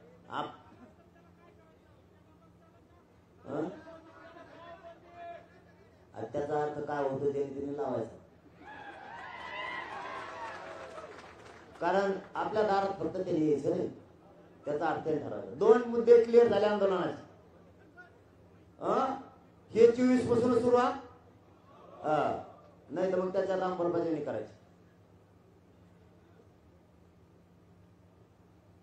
आपण तिसरा मुद्दा, लोकशाहीचं, कायद्याचं आणि आचारसंहितेचं आपण आदर करणारे मराठी. आचारसंहितेचा आपण आदर करतो. आपण आचारसंहिता मोडत नाही, निवडणुकीची आचारसंहिता आपण मोडत नाही. आचारसंहितेचा, कायद्याचा भंग करणारे लोक आपण नाही. आदर्श आचारसंहितेचं पालन करणारी जात मराठीची. त्या आदर्श आचारसंहिताला, निवडणूक आयोगाला आणि राज्य सरकारला जनतेची विनंती, निवडणूक मराठा आरक्षण मिळेपर्यंत घेऊ. आम्हाला आदर्श आचारसंहितेचं पालन करायचं, आदर करायचं. म्हणून आम्ही आधीच तुम्हाला हात जोडून विनंती करून सांगितलं की आम्ही आदर्श कायद्याचा आणि आचारसंहितेचं आदर करणारे लोक आहेत. तिचा अनादर आमच्याकडून होऊ नये म्हणून मराठा आरक्षणाची अंमलबजावणी सगळ्या सोयीची उत्तर निवडणूक घेऊ नये, म्हणजे आम्हाला आचारसंहितेचा आदर आणि मानसन्मान राखता येईल म्हणून आधीच सांगितलं. त्याच्यावर तुम्ही घेतली तर मग नाईलाज, तुम्हालाच आदर राखून घ्यायचा नाही वाटतं. आता जर निवडणूक घेतली, जर तरी पण तर गाड्या ह्या आपल्या गावात येणार, आपल्या दारात वापस नाही, वापस नाही. आल्या आल्या गाड्या त्याच्या जाग्यावर उभा करायच्या आणि आपल्या कोठ्यात नेऊन लावायच्या. निवडणूक झाल्यावर त्याला नेऊन द्यायची. गाडी फोडायची नाही, पेटवायची नाही. आपल्या मतदान कसं होईल रे, दमन निघत नाही तुम्हाला. गाडी आपल्या दारातून त्याच्या कार्यक्रमाच्या ठिकाणी जाणार आहे. मंदिर कुठं असेल ते हिशेब ठुले त्याचे. गाडी आपल्या गावात आली, उभा करायचे आणि त्या गाड्याच्या माणसं बाजूला काढायचे. गाडी आपण स्वतः सुरू करायची आणि आपल्या कोठ्यात नेऊन लावायची, म्हणजे चोरी होत नाही. आणि निवडणूक झाल्यावर त्याला नेऊन द्यायचे. तवर त्याने पै एसटीने जायचं नाही, जसं जायचं तसं जायचं. आणि ही हरभर त्याला करून घ्यायची नसली तर सगळ्यांनी त्याला फोन करून सांगा प्रेमानं, दादा आमच्या गावात येऊ नका, आम्हाला तुमचा अपमान करायचा नाही. म्हणजे प्रचाराच्या गाड्या म्हणतो आम्ही. नसता परत तुम्हाला गाड्या इथं पोरांनी जर लावून ठेवल्या, तुम्हाला जायला हरभर येईल तर आम्हालाच वाईट वाटत. त्यापेक्षा तू येऊ नको, प्रचाराला म्हणतो. कारण रस्ते सुद्धा आपल्या शेताकडून जाते, ते दुसरीकडून जात नाही. आता नाविलाज त्याला एकदा येऊ नका म्हणून सांगणं आपलं कर्तव्य, कारण आपण आदर करतो. आणखी नवी निवडणूक नाही येऊ शकत याचे अनेक उदाहरण आहेत. जवळपास 8 महिने झाले पंचायत समित्या, जिल्हा परिषद आणि नगर परिषदेच्या निवडणुका ते घेत नाही. 2 वर्ष हे मी कच्चा आहे बघा निवडणुकीत, त्याच्यामुळे मी गोधडी झोपवतो. त्याला कळणार मला ज्ञान नाही तो आहे. मला सांगा, जर हे प्रशासन बसवलं, त्याचं प्रशासक बसवलाय, ते जमत तुम्हाला. म्हणजे तुम्ही अंदाजा बघून येत्या का नाही ह्या हिशोबाने पुढे लांबले. मग इथं मराठ्याचं आरक्षण मिळवतो का रोग आला का तुम्हाला पुढे ढकलायला? 2-3 काय आमचं एकदा आरक्षण मिळवत. म्हणजे तुम्ही म्हणता तेच खरं, जनता म्हणते ती खरं नाही. तुम्हाला जनतेला आजमावायचे, तुम्हाला मराठ्यांची शक्ती बघायची, मराठ्याची ते दमे बघायचा. बघा त्या ढकललेल्या ह्या ढकलायला हरकत नाही. ही केंद्रापासून राज्यापर्यंत विनंती. आणि मोदी साहेबांनी त्यांना समजून सांगावं, राज्यातले थोडे करायचं म्हणते, समजून सांगा, तुमचं ऐकते. मागे एकदा सांगितलं होतं शिर्डीला तेव्हा मोदी साहेबाला की त्यांना सांगा तेवढं आरक्षण द्यायचं, त्यांनी सांगितलं होतं. आणखीन एकदा निवडणुकीचं सांगत त्यांना, मोदी साहेब यांना समजून सांगा पुढे टाकला म्हणून. आम्हाला माहिती तुम्ही सांगणार नाही, पण तरी सांगा. नसता आमचे मराठी सांगतील, नुसते आमच्या मागं मराठीच नाहीत, सगळ्या जाती धर्माचे बी पट्टे गोदाडेवाल्याला सांगा जरा, सगळेच आहेत. कारण त्यांचं बी आरक्षण मागणार आहेत. आम्ही मुस्लिमाच्या आरक्षणाला सुट्टीने धनगर बांधवाच्या कसे देत नाहीत बघू एकदा मराठा आरक्षणाचं मिळून द्या. सगळ्यांचं सुरू होणार दंका आहे. निवडणूक घेऊनही विनंती घेतली तर पुढची प्रक्रिया आम्हाला करावी लागणार. चौथा आंदोलनाचा मुद्दा 24 तारखेपासूनचाच लगातार साठी, पण जरा चौथा मुद्दा थोडा वेगळा आहे, ते तुम्हाला विचारून मला घ्यायचं. आपल्या राज्यात किमान माझ्या अंदाजानं जास्त असतील, पण एक अंदाजा धरू आपण, 25-30 लाख तरी म्हातारे माणसं असतील मराठीचे. 25-30 लाख तरी एक अंदाजा जास्त असते, पण धरून चला 5 कोटी म्हणल्यावर 25-30 लाखापेक्षा जास्त असते, पण 10 लाख.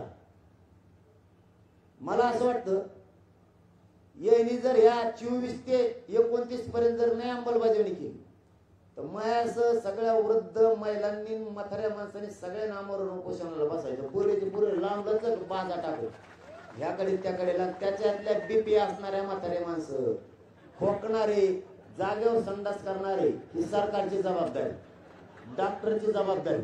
त्यातलं एक जर मेलं तर देवेंद्र फडणवीस साहेबांची आणि शिंदे साहेबांची जबाबदारी. उपोषण करताना एक बी मेलं त्यांना रोज हगाला आणण्याची जबाबदारी सुद्धा पोलिसांची, डॉक्टरांची, सरकारची. ते उपोषणाला बसल्यावर जाणार पुढे, नाही तर मग सगळ्या सोयऱ्यांची अंमलबजावणी करा. 1 मार्चला मला वाटतं महाराष्ट्रातले आपले शक्य असणारे तिथं जरी त्यांचं घरी दुखत असलं तरी माझ्याजवळ आणून टाका. त्यामुळे म्हाताऱ्या माणसाला भाऊन द्या, आपल्या नातवाचं लेकराचं कल्याण म्हातारी ते सगळं सांभाळतो आम्ही. डॉक्टर कशाला सलाईन कशाला इतक्या आम्ही इथं लवितो त्यांना भाऊन द्या उपोषण. म्हातारं खोकलं बी तरी त्यांनीच. म्हातारं जर म्हणलं मला मनपात करमत नाही, तू लिबा झाड काढण्याचा, तर डॉक्टरांना पोलिसाला नेणंच. म्हातारं जर म्हाताऱ्याला रोज सकाळी हिंडून आणण्याची जबाबदारी सुद्धा सरकारचीच आहे.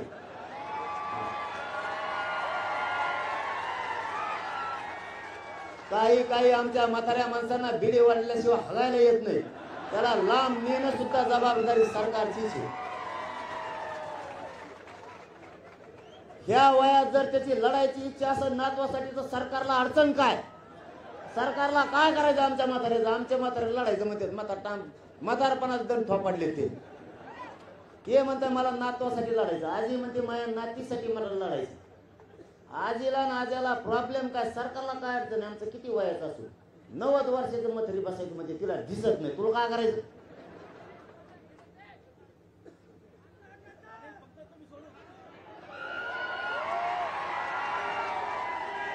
मग आता ते 2 जण होऊ, 50 वयोवृद्ध म्हातारे माणसं, म्हाताऱ्या मावश्या होऊ द्या, 50 जण होऊ द्या, 100 जण होऊ द्या, 1000 होऊ द्या, 2000 होऊ द्या, नाही तर 20 लाख होऊ द्या. आपण आपले बाज आणायची, फक्त पांघरानं हाताला आणायचं, खायची तर बोलीत नाही उपोषण म्हणल्यावर. मेलं तर शिंदे साहेबांनी फडे साहेब जबाबदारी, त्यामुळे त्याला काय मरून देता येत नाही. आता मेलं, गरजच नाही, गरजच नाही. तुम्ही नुसतं बसून द्या म्हातारे, आणि म्हातारे सगळ्यांनी एकदाच ठोकून द्या. एका डॉक्टर पोलीस तुम्हाला मंडपात दिसत, ते सगळे म्हणणारे सरकारला अंमलबजावणी करा, नाही आम्ही नोकऱ्या सोडून देतो. त्या म्हाताऱ्याने मला एका रात्रीत कधी रिले म्हणते, सगळे दुनिया सांभाळले पण आसपास सांभाळले म्हणते का पटका गुंडाळाला 1.5 घंटा लागू दे म्हातारा.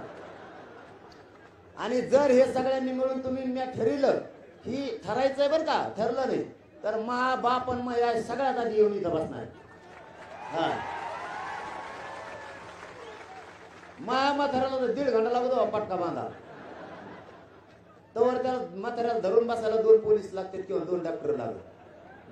म्हातारा मग इतकं जोरात खोकत होतं 3-4 डॉक्टर तरी पिशवीत पडले पाहिजे. असे जर 20 लाख म्हातारे जुळले, अंमलबजावणीच काय लागत, तुमचे रस्ते लोक 8 देतच बंद पडते. हेच तुम्हाला आरक्षण देऊन जाते नुसते म्हातारे. तुम्ही म्हातारे सोपे समजू नका. तुम्हाला उदाहरण सांगू का, आपण नांगरट करतो शेतात, अनुभवी असणारा हुशार असणारा आपला जो काय म्हणतो आपण त्याला शेतकऱ्यांचा हुशार असणारा तासाने चालणारा बैल ह्योच्या वरील असतो. पुढच्या वरकडे तुम नांगर आणलाय, मी आणलं सगळ्यात पुढं. आणि जे शिकाऊ गोरे असते ते मध्ये टाकलेले असते, ते पुढं चालणाऱ्याला ढेकळात वरवडून बरोबर तासाला येतो. तर म्हाताऱ्या माणसाला इतका अनुभव असतो, भाऊ तुम्हाला वाटत असेल कामातून गेलं, ते कामातून नाही गेलं. ती आडाने विचार, पण त्याला इतका दणका माहिती कोणाला कसं जेरी सांगायचं. तेच चप्पल लांब फेकून देणार म्हणून मग चप्पल कसं काय सापडा. असला आंदोलन जगात कुणी बघितलं नसल. ते शिंदे साहेबाला फडणवीस साहेबाला आता बघायला मिळणार आहे. कलाकार एका चढ एक आंदोलन. आणि एकदा जर म्हाताऱ्याची महाराष्ट्रातली एका मंडपात जर मैत्री झाली, तुम्हाला सांगतो डावच उठत नाही देऊ. त्यांचा डाव फिट झाला मग. आणि म्हाताऱ्या जर एकाकडे एक झाल्या, नुसते जात्यावरचेच गाणे, म्हाताऱ्याची टोळी इकडं, मथरीची टोळी तिकडं. आणि हे फडणवीस साहेब आणि शिंदे साहेबांना बघायचा अवतार.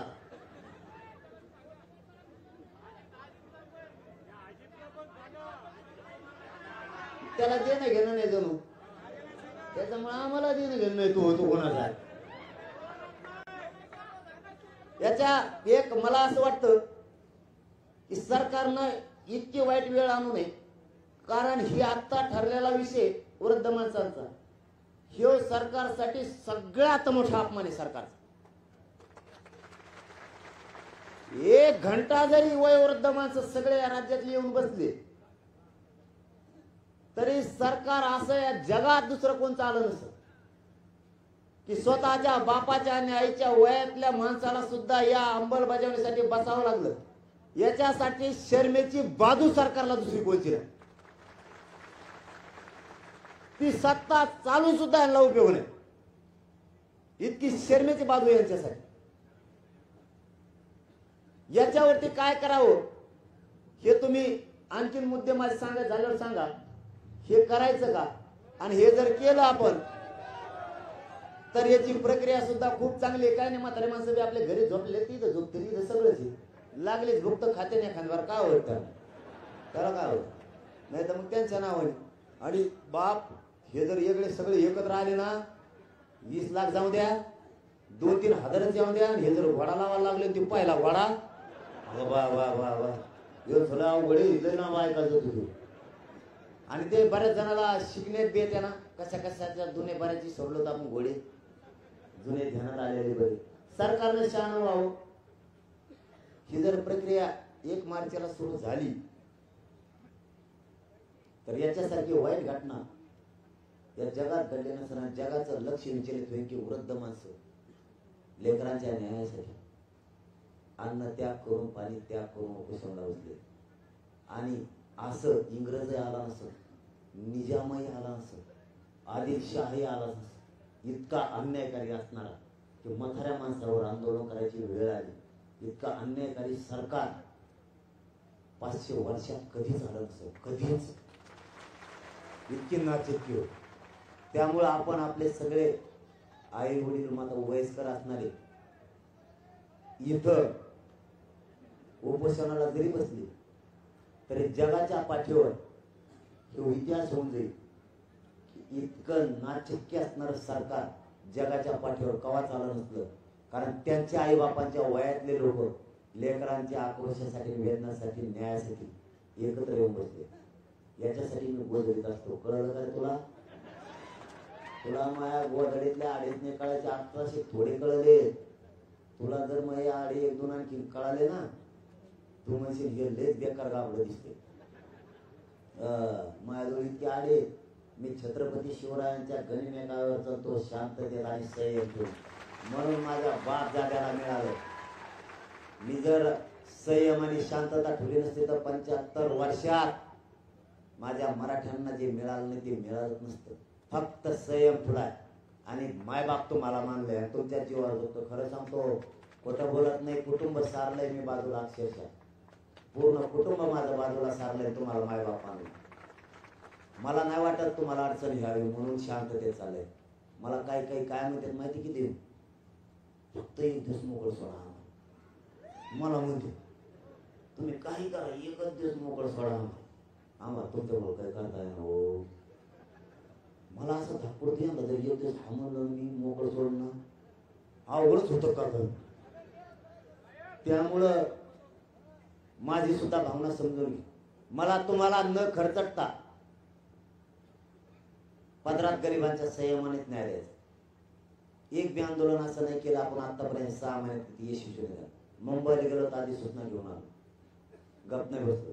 ती सोड नव्हती. आता फक्त अंमलबजावणी राहिले. चिल्लर कामीपती मुद्दाम करेल, नुसती अंमलबजावणी राहील. एका फटक्यात जर काल 2 केले असते ना, त्यांच्या अंगावरचा 15 दिवस गुलाल निघाला नसता. 15 दिवस मग निर्माल होऊन घासून गोट्याने जरी घासिले असते तरी 15 दिवस गुलाल निघाला नसता. कारण बैलावर टाकायचा गुलालच आपण टाकला असता. तो निघतच नाही लवकर. तो गुलाल लय बेकार असतो. तेवढं जर नाकात अर्ध्या मिसळ जर पडला तर माणूस वेगळाच दिसतो. नेमका कलर कुंकून आलाय, नाकातून मिशीकडे चाललाय का मिशीतून नाकात घुसलाय, मिळत नाही लागत. आणि आपले पोट्टे नेमके त्याच बाजूने गुलाल ठेवून आणते. इतका गुलाल टाकला, इतक्या तो फवारल्या असत्या की त्यांना ट्राकाने दाराच्या गोळा करायला लागल्या. पण न घेता आलं त्यांना. खरं सांगतो, मराठ्यांचा माया त्यांना काल नाही घेता आला. शेवटी त्याला बी नशीब लागतं. तुम्हाला काल लय चान्स होता तुमच्या पदरात मराठ्यांची माया घ्यायचा. लय चान्स होता, सोडला. गुलाल काय तुम्हाला दिसला असता. आता तुम्हाला वाटलं 10% देऊन राज्यात गुलाल झाला असता, आनंद असतो. तुम्हाला गुलाल आणि मग दिवाळी बघायची ना, एकदा सगळ्या सोयीची अंमलबजावणी झाल्यावर गुलाल तो पा महादिवाळी डीजे कोणचे गाणे धडाला धुडून मग बघा कसं असतं धिंगाणा देऊ. आम्ही एकटेच 50-55%. आम्हाला फक्त त्या वाटर जायचं नाही तर आम्ही कोणालाच भेट नसतो. तू काय म्हणतो टपकी दे, टपकायचं नाही आम्हाला, कोणाच्या वाट्यात जायचं नाही. तू मग चिघळायचा प्रयत्न करतो. ओबीसीला आणि मराठ्यांना चिघळायचंच नाही आम्हाला. नसता आम्हीच एकटे 50-55%. गोळा होईस तरच सुरू होईल. पण मी आहे तर शांततेतच आंदोलन होणार आणि माझा मराठा समाज हे करणार. पण आरक्षणच घेणार, सुट्टी नाही. आता शेवटचा टप्पा आहे. उगाच चिल्लर विषय राहिला अंमलबजावणीचा. आपण ज्यावेळेस आंदोलन केलं त्यावेळेस 57 लाख नोंदी सुरुवातीला सापडल्या. बंद केलं, परत सुरू केलं. शिंदे समिती गठीत होत नव्हती, गठीत झाली. पुन्हा बंद केलं, पुन्हा सुरू केलं, पुन्हा तिला बढती मिळाली. पुन्हा आंदोलन मागे घेतलं, पुन्हा सुरू केलं. मुलींना राज्यभर ओबीसीच्या सवलती मोफत लागू झाल्या. आपण पुन्हा आंदोलन बंद केलं, पुन्हा सुरू केलं. परिवारासाठी गावागावात शिबिर सुरू झाले. किती डाटा जमा झाला हे सुरू झालं. देवस्थानाचा GR निघाला. जो कधीच निघत नव्हता. भाटांचं घ्यायचं सांगितलं, 33-34 घेत नव्हते, ते घेतलं 5व्या आंदोलनात. प्रत्येक आंदोलनात आपण यश मिळालं. म्हणजे 6 महिने हे लगातार सुरू आहे. हे काय सुरू आहे तेच सांगतो आधी तुम्हाला. ऊन लागा लागलं. 6 महिने हे काय सुरू आहे ते आधी सांगतो. मराठे काय आहेत माहितीये का, एकदा एखाद्या लढाईत घुसले तर टिळा लावल्याशिवाय माघारी येत नाही. हे सलग सुरू आहे ते. आणि मध्ये काय सुरू आहे माहितीये का, गनिमे कावायचे झपके. म्हणजे एका शिवाजी महाराज नाही का मावळे किल्ल्यावर चढले, रचित खाली आले, रचित कुंकुम वर गेले, परत सकाळी येऊनच झोपले. तसं सुरू आहे मध्ये. फाटकून आंदोलन उपोषणाच केलं, तुम्ही उली दिली इकडे तिकडे रस्त्यावर केलं, मोर्चा काढा, लगेच एक मागणी मान. मुंबईला गेलो, आधी सूचना घेऊन आलो. आता अंमलबजावणीसाठी हे सलग काय सुरू आहे माहितीये का, जो मुद्दा हातात घेतला तो मागं ठेवायची मला सवय. 15 दिवस केलं, मग घरी गेला, 2 महिने परत सुरू केलं, 6 महिने झाले. एकदा सुरू केलं की त्याचा शेवट होत हटायचं नाही. याला मराठी म्हणते. शेवटी गंधच लावायचा, टिळाच लावायचा, तवा घरी यायचं. असे लढलेले छत्रपती शिवरायांचे पहिले मावळे. एक तर मरून यायचं, नाही तर टिळा लावून यायचं. तसं आता फक्त अंमलबजावणी राहील. शेवटचं पण शांततेत करायचं, ठरलेल्या वेळेप्रमाणे करायचं. मग त्यांचा जाम हो तिकडं नाही तिकडं काही हो, रस्ता कोणता असतो आपल्याला नाही देणं घेणं. आपल्या वेळेत आपण करायचं. कोणाचीही गाडी पेटवायची आणि जाळायची नाही, कोणाचीच. आणि जाऊन मात्र त्या वेळेत द्यायची बी नाही. ती पोलीस बांधवांची जबाबदारी. त्या वेळेत त्याची गाडी नाही जाऊ द्यायची, मग तो कोणी असं. आपला 4था मुद्दा तुम्हाला वृद्ध माणसाला सांगितला. 5वा, काही राजकीय नेत्यांना लय खडी काही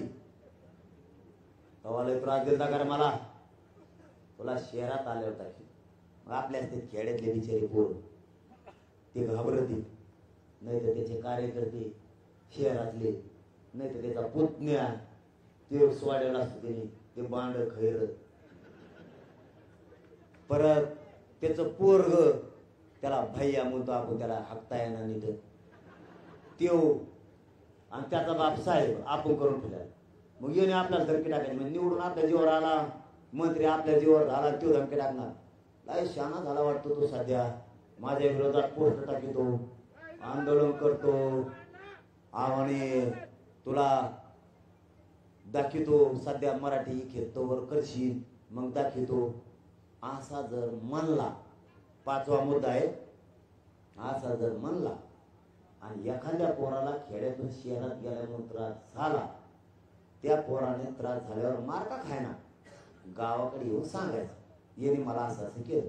आणि त्यांनी पुऱ्या तालुक्यात ती वार्ता मराठींना पसरायची. पुऱ्या तालुक्यात जायचं. त्याचा आपलं पोरग कुठं भेटलं त्याला, डांगरीवर कुठंतरी चापड चोपट हाणायला. त्याचा पुतण्या कुठंतरी गठनच ना, त्याचं पोरग कुठंतरी गठनच ना. जशाल तसं नाविलाज आहे ना आमचा. तू दादागिरी करतो, तू काय बाप आहे काय आमचा दादागिरी करायला? तो भेटनच ना. तू आमच्या कुटुंबाला त्रास देणार तर तो कुटुंब कुठंतरी शिकतच असेल ना. मग शाळा कॉलेज तो बंगल्यातच मध्ये खालू. तू आमच्या पोराला त्रास देणार, आमच्या कुटुंबाला त्रास देणार तर तुला कुटुंब असेल ना, देण्यात राहू द्या. हो, तुम्ही बी आणि तो नेत्याने बी जशाल तसं उत्तर भेटणार आहे. एक दिवस मग तुम्ही जर असा काही त्रास दिलाच